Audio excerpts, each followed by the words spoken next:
All right, welcome to another episode of Stand Tall. I hope you guys are ready. We are pivoting to chapter 10 in the Art of War. And let's hope this doesn't get too crazy as we move forward. But chapter 10 in the Art of War is terrain. Sun Tzu said we may distinguish 6 kinds of terrain, to wit: accessible ground, entangling ground, temporizing ground, narrow passes, precipitous heights, positions at a great distance from the enemy. And yeah, we're going to go ahead and read the definitions too over the next coming couple of verses. Ground which can be freely traversed by both sides is called accessible. With regard to ground of this nature, be before the enemy and occupying the raised and sunny spots, and carefully guard your line of supplies. Then you will be able to fight with advantage. Ground which can be abandoned but is hard to reoccupy is called entangling. From a position of this sort, if the enemy is unprepared, you may sally forth and defeat him. But if the enemy is prepared for your coming, and you fail to defeat him, then, return being impossible, disaster will ensue. When the position is such that neither side will gain by making the first move, it is called temporizing ground. In a position of this sort, even though the enemy should offer us an attractive bait, it will be advisable not to stir forth, but rather retreat, thus enticing the enemy in his turn. Then, when part of his army has come out, we may deliver our attack with advantage. With regard to narrow passes, if you can occupy them first, let them be strongly garrisoned and await the advent of the enemy. Should the army forestall you in occupying a pass, do not go after him if the pass is fully garrisoned, but only if it is weakly garrisoned.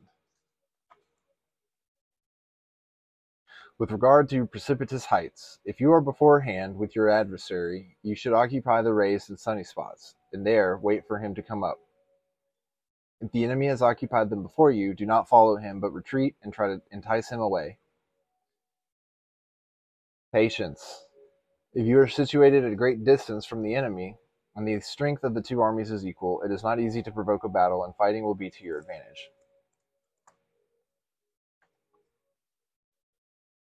And then 13 is next, and we are going to have 6 principles on Earth. So that's a lot to take in.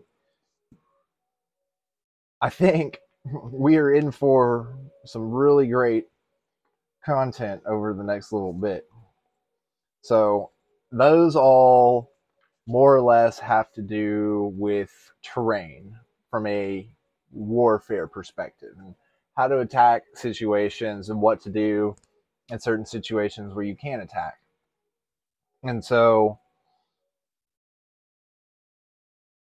in real life, I think it's kind of more or less like the lessons learned or the places we've been, and how do we marry the two versus just being reflective on times that we failed and what we need to do to move forward, and our experiences. And we just got to get out there and keep doing things. So let's go over to the alternate translation. We'll try to go quick. Master Sun says, some terrain is easily passable, and some you get hung up, some makes for a standoff, some is narrow, some is steep, some is wide open. When both sides can come and go, the terrain is said to be easily passable. When the terrain is easily passable, take up your position first, choosing the high and sunny side, convenient to supply routes for advantage in battle. When you can go but have a hard time getting back, you are said to be hung up. On this type of terrain, if the opponent is unprepared, you will prevail if you go forth. But if the enemy is prepared, if you go forth and do not prevail, you have a hard time getting back to your disadvantage. When it is disadvantageous for either side to go forth, it is called standoff terrain. On standoff terrain, even though the opponent offers you an advantage, don't go for it. You withdraw, including the enemy half out, and then you attack, inducing the enemy half out, and then you attack to your advantage. On narrow terrain, if you are there first, you should fill it up to wait the opponent. If the opponent is there first, do not pursue if the opponent fills the narrows. Pursue if the opponent does not fill the narrows. On steep terrain, if you are there first, you should occupy the high and sunny side to await the opponent. If the opponent is there first, withdraw from there and do not pursue. On wide open terrain, the force of momentum is equalized, and it is hard to make a challenge, disadvantageous to the fight. Understanding these 6 kinds of terrain is the highest responsibility of the general, and it is imperative to examine them. That just means that as leaders, executives, people in the world, we have to understand our surroundings and understand the terrain that we're entering. And so, you know, that kind of self-reflection is important. I mean, whether it's a career that you're looking to enter, a business that you're trying to start, an idea that you might be trying to, sell to somebody, if somebody, like all of these things can apply, and we're already 5 minutes in and we've got to get to the Daily Stoic. But whether it's wide terrain, open terrain, narrow terrain, it's the landscape of the environment that we're in. Like, don't sell ice to an Eskimo, in a sense. Don't try to sell insurance to an insurance salesman. Just know what you're dealing with, whether it be sales, starting a business, etc. Right? Starting a business that is a soft drink that is dark and kind of sweet, and it tastes like another. Like be smart about what you're going to try to do. Li Quan says, these are the configurations of terrain. Generals who do not know them lose. Mei Yao Chen says, the form of land is the basis on which the military is aided and victory is established, so it must be measured. I mean, victory is established. If you don't know the layout or the field or whatever metaphor for wherever you're going, if you're not at least a little bit aware of the terrain, it can be very bad. August 15th, the Supreme Court of Your Mind, a reflection from Seneca. From the Daily Stoic, Ryan Holiday and Stephen Hanselman. The Supreme Court of Your Mind. This can be swiftly taught in very few words. Virtue is the only good. There is no certain good without virtue, and virtue resides in our nobler part, which is the rational one. And what can this virtue be? Truth and steadfast judgment. For from this will arise every mental impulse, and by its every appearance that spurs our impulses will be rendered clear. Seneca, Moral Letters 71.32. Think about someone you know has character of granite. Why are they so dependable, trustworthy, and excellent? Why do they have a sterling reputation? You might see a pattern, consistency. They are honest not only when it's convenient, they are not only there for you when it counts. The qualities that make them admirable come through in every action. In parentheses and quotes, arise with every mental impulse. From the reflection from Seneca. Why do we revere people like Theodore Roosevelt, for example? It isn't because he was brave once, or courageous once, or tough once. It's because those qualities are shot through every one of the stories about him. When he was young and weak, he became a boxer. When he was younger and frail, he went to the gym in his home every day for hours on end. Get strong. When he was shattered by the loss of his wife and mother on the same day, he went to the Badlands and herded cattle, and on and on. You become the sum of your actions, and as you do, what flows from that, your impulses reflect the actions that you've taken. Choose wisely. That's why it's important to reflect, but always be a doer. I had someone tell me recently,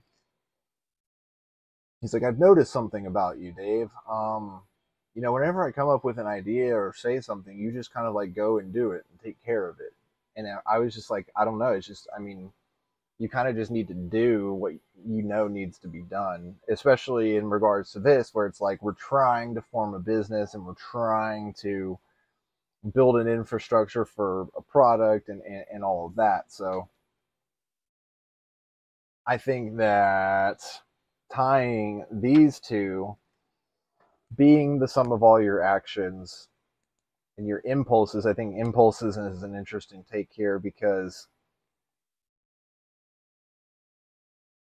rise with every mental impulse. The qualities that make them admirable come through in every action. So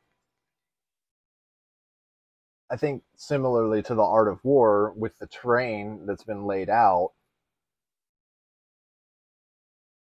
and how he says, you've got to study these things. And then he even in the past, the 5 flaws that could be the downfall of any general. All of these different situations are going to give rise to different mental impulses, right? And the mental impulse is the reaction to. And so, since we're the sum of all our reactions, that's why it's important to not only study stuff like this from the past in order to learn from the past in order to better our future, but also knowing that doing is important. If we look at great people, they've always been almost proud of failing. I mean, once you realize what failure is as a tool for learning, then learning stuff like this makes so much more sense, because that's them sharing their failure. I mean, you got to think, like, Sun Tzu learned these principles of war through other generals who shared with him failures, but also his own experiences. Um, I mean, that's why we want to take all of this into account, because we want to look at the way the world works and nature works and human nature works in order to conquer, in order to keep standing tall and make our way through this crazy world. So I'm getting long-winded, and I know that was a long one, but I'd love to hear what y'all's interpretations are. Please like and subscribe, and we will keep doing these.